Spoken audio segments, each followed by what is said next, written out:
So it's been a couple months since my last YouTube video, and all for good reason. I've been traveling, I've been taking photos, and one of the places that I've been to in that time is the Dolomites in northern Italy. To be brief, the Dolomites might be one of the most beautiful places I've ever been to. I mean, just the scenery itself is unlike any other that I've been to. I went with my two friends, Basti and Yuris. If you don't know them, two great guys, two great photographers. I really suggest you check out their work. And if you guys know me, I brought a boatload of gear, boatload of film. I brought my Pentax 6.7, which is my old trusty hiking camera. I brought my Olympus OM-4Ti, which is a new addition, but I really love this camera. And in the world of SLRs, this is as good as it comes. I also brought my Voigtländer Perkeo II, which is a folder camera, and it is one of the best performing folder cameras I've had the experience of using. In the way of film stocks, I brought Portra 400, 800, Ektar, Gold 200, Ultramax, TMax 400, pretty much a vast array of film stocks. And maybe you'll be able to notice some of the minor differences or the large differences between these stocks as I switch between rolls. So let's just jump right into it and start with day one, morning one. It was a long drive from northern Germany for me, southern Germany for them, and we finally arrived in the Dolomites pretty early in the morning, just in time for sunrise. We went to Santa Magdalena, which is pretty much a postcard part of the Dolomites. To start off the trip, I loaded Portra 400 into my Pentax 6.7, and then I loaded Ultramax 400 into my Olympus OM-4Ti.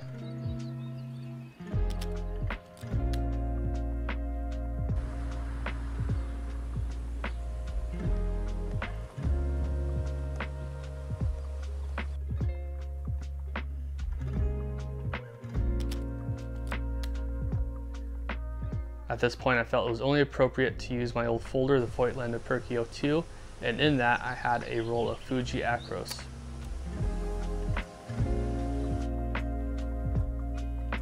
After Santa Magdalena, we went to an awesome waterfall called Cascate di Barbiano. It is one of the cooler waterfalls I've been to in Europe, and all in all, not too busy, which I really enjoyed.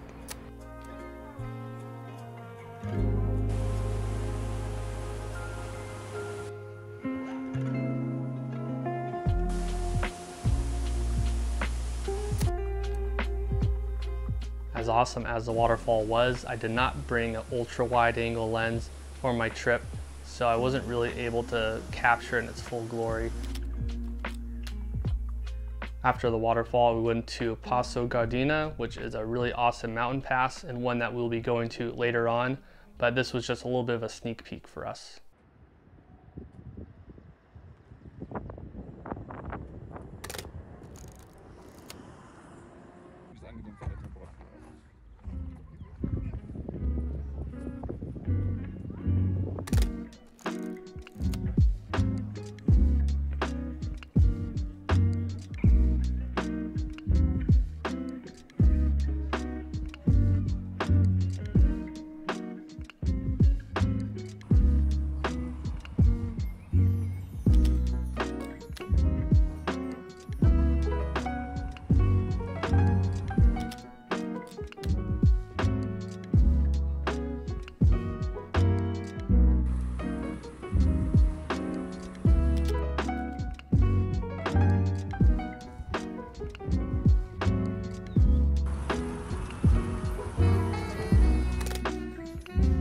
While we were here at Passo Gardena, I decided to switch from Portra 400 to Ektar 100 in my Pentax 6.7. It was broad daylight, pretty bright, and look at them greens. I figured something more saturated would really do well.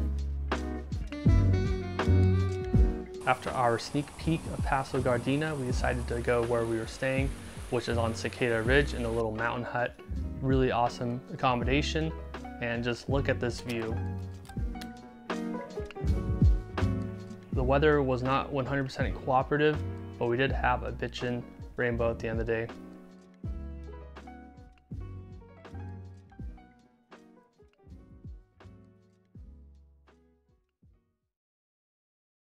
The morning of day two, we found ourselves at Seceda Ridge, and just an absolute beautiful place to be at the start of the day.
After our morning on Seceda Ridge, we went to one of my favorite spots for the whole trip, and that was Seiser Alm. This is one of the more beautiful, picturesque, typical Dolomite scenes that you'll find.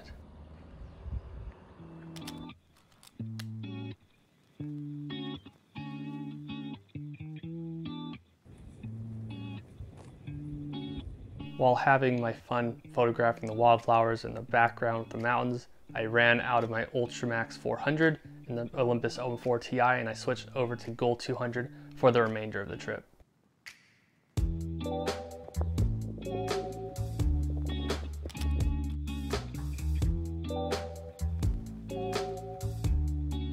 I also finished up my roll of Fuji Acros 100 in the Perkeo II, and I switched over to TMax 400, which has kind of been my official black and white film of the year.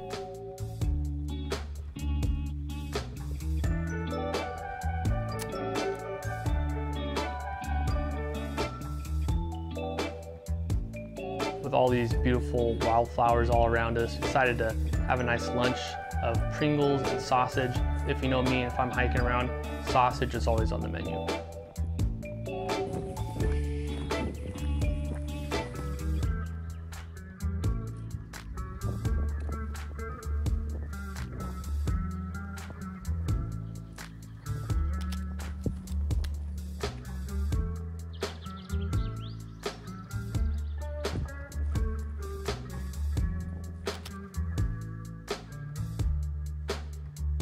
Getting towards the end of our time at Seiser Alm, we came across an awesome scene of this abandoned hut here.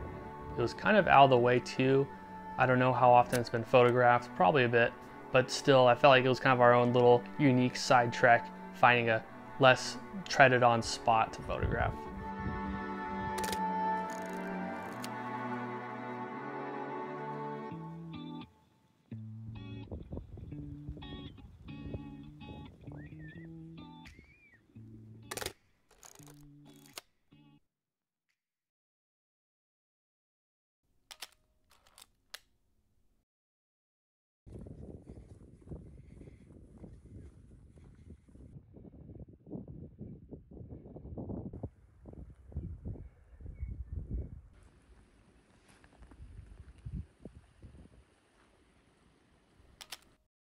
After a fun and photograph-filled day at Seiser Alm, we decided to make our way up back to Passo Gardena, just like we were the day before, and that's where we were staying for the night. And overall, we had some clouds roll in, which made for an awesome setup with the landscape, but also kind of robbed us of some true golden hour in the evening.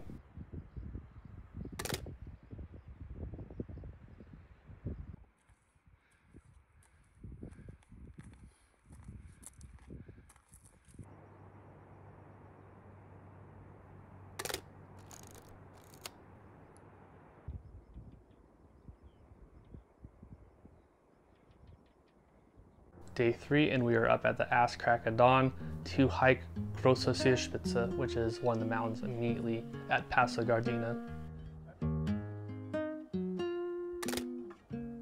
The clouds were still rolling through, and I really enjoyed actually photographing it in the morning as opposed to in the evening. I think the light was just a little bit better, and overall I was just a little more in the photographing mood, a little more fresh.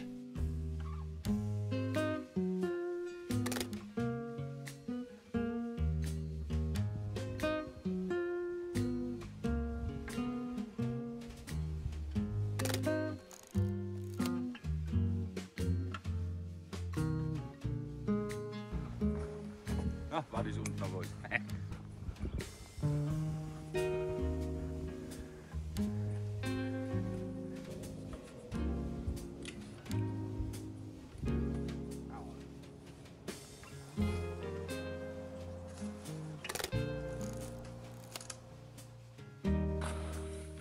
Unless I broke a little bit of a sweat making my way up to the top, lugging the Pentax 6.7 after all. We got to do some via ferrata, which I hadn't done before with the cables, and that was also fun as well.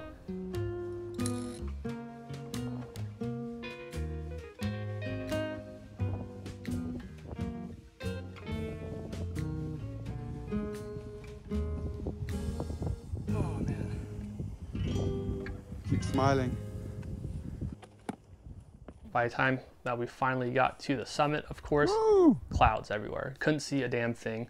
I think we only had about literally 10 seconds of a clear view, and by then my camera wasn't ready and boom, missed it. Ja, das stimmt. After climbing Grosse Schierspitze, I probably had about 5 strudel, and we made our way to Forte Tre Sassi, which is this old World War I fort. Pardon the World War I rant here, but I'm a huge fan of history. So anyways, this fort here, it was one of the main Austro-Hungarian forts on this border between Italy and Austro-Hungary, and it was knocked out by the Italians at the start of the war in 1915, but they did not know that they'd knocked it out. And the Austro-Hungarians, they would keep the put lights inside of it at night, so people thought it was still occupied. Next day, the Italians would bombard it again, and so on and so forth. So the Italians wasted all their time bombarding this fort, even though it was indeed out of commission. Immediately in front of the fort, and what wasn't so strongly bombarded, was the Edelweiss Stellung, which is this little outpost position along the front lines, where you had these awesome trenches that are still around, and you know, the trenches were still pretty intact, the buildings were still pretty intact. For me, as a history buff, it was like one of the coolest places to go, and a really interesting challenge in this mixture of history and landscape photography that, for me, is like the coolest thing ever.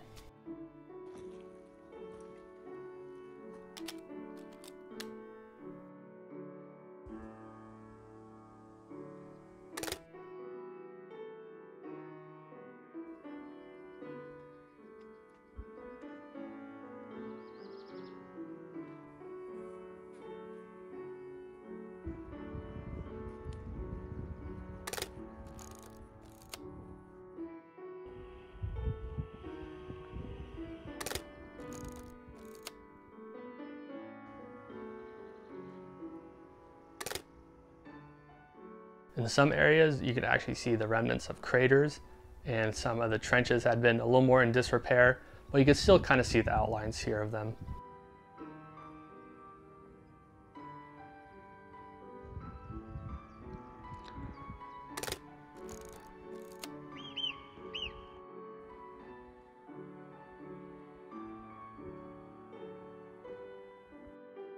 After our foray into the field of history, we went to Lago di Limides, and it's a little lake. I think it dries up sometimes a year, but for us, fortunately, it had not dried up, and it was an awesome little lake, beautiful mountain scene, of course, and it was just a blast to go around and photograph.